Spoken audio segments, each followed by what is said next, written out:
अस्सलाम जी, मैं हूं राना अहमद शहीद और आप देख रहे हैं मेरा यूट्यूब चैनल।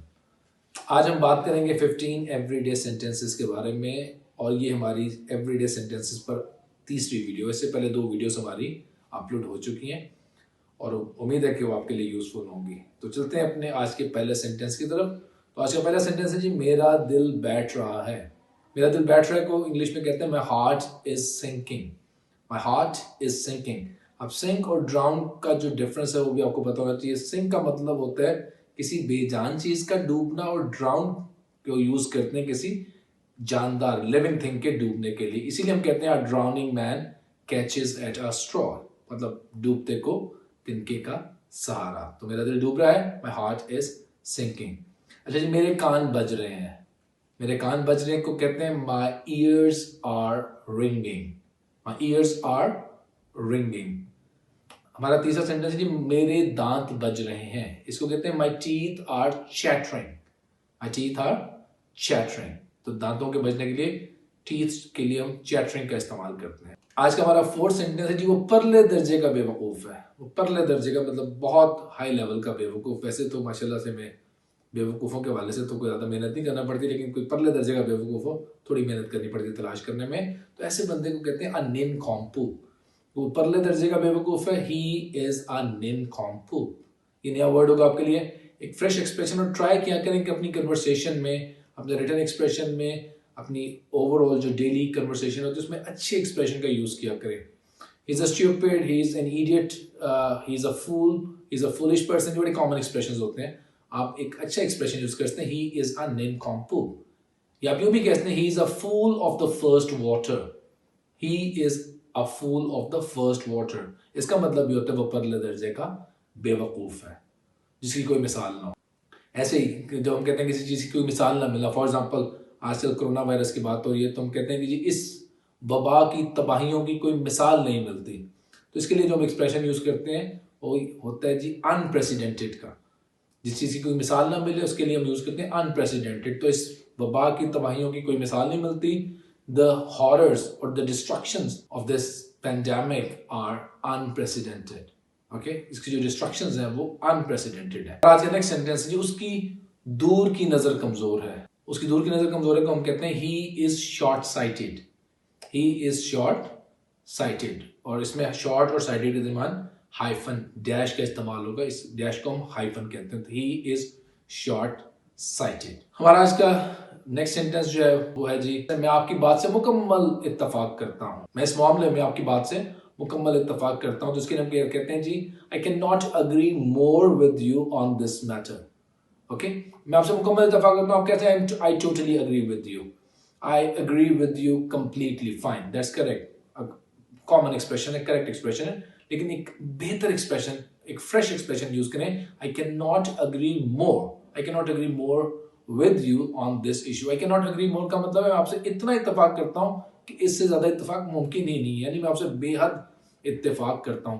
अच्छा, मैंने अक्सर नोट किया है कुछ बच्चे कहते हैं मैं आपसे इत्तेफाक करता हूं, I am agree with you, गलत होता है, आई अग्री विद यू। तो आई अग्री विद यू, और ये अग्री होता है, वर्ड प्रोनाउंसिएशन में गौर करना है, एग्री नहीं होता। I agree with you is wrong.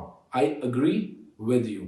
हमारा नेक्स्ट सेंटेंस है जी, मैं आपका बेहद ममनून हूं। इसके लिए हम एक्सप्रेशन यूज करते हैं I can not thank you enough. Okay, I am very thankful to you, correct. I am grateful to you, I am very grateful to you. ये सब करेक्ट एक्सप्रेशन है, लेकिन बेहतर एक नया एक्सप्रेशन सीखें। आई can not thank you enough for your kindness, for example, कि आपने जो काइंडनेस मुझ पर की, आपकी जो मेहरबानी थी, उसके हवाले से मैं आपका बेहद शुक्रगुजार हूँ, बेहद ममनून हूँ। हमारा 9th सेंटेंस है जी, तुम्हारी घड़ी पर क्या बजा है। तुम्हारी घड़ी पर क्या बजा है मतलब तुम्हारी घड़ी पर इस वक्त क्या वक्त हुआ है।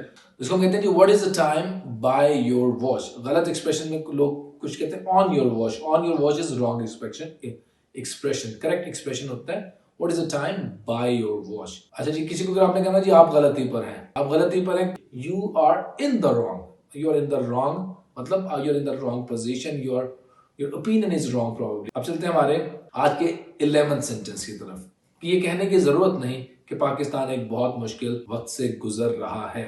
ये कहने की जरूरत नहीं। जब भी आपने ये ऐसा एक्सप्रेशन यूज करना हो, ये कहने की जरूरत नहीं, तो इसके लिए हम यूज करते हैं expression it goes without saying. It goes without saying that Pakistan is going through a difficult phase. Pakistan is going through difficult times. Pakistan is going through a difficult era, right? तो it goes without saying का इस्तेमाल करते हैं जब हमने ऐसे expression use करना हो कि ये कहने की जरूरत नहीं। इसके लिए आप यूं भी कहते हैं it is needless to say, it is needless to say, there is no need to say this, और आगे आप जो भी बात करना चाहें वो करें, लेकिन it goes without saying is a better expression। तो ट्राई किया करें बेटर एक्सप्रेशन को यूज करने की। और नेक्स्ट सेंटेंस जी, गैर मुनासिब चीजें हाथों हाथ नहीं बिकती हैं। तो इसके लिए हम कहेंगे सब standard things do not sell like hot cake. To sell like a hot cake idiom होता है धड़ाधड़ बिकना किसी का, वेरी क्विकली, वेरी रैपिडली किसी चीज का सेल होना। इसके लिए हम यूज करते हैं to sell like a hot cake, या to sell like hot cakes भी आप कह सकते हैं। नेक्स्ट सेंटेंस है जी, महंगाई के बावजूद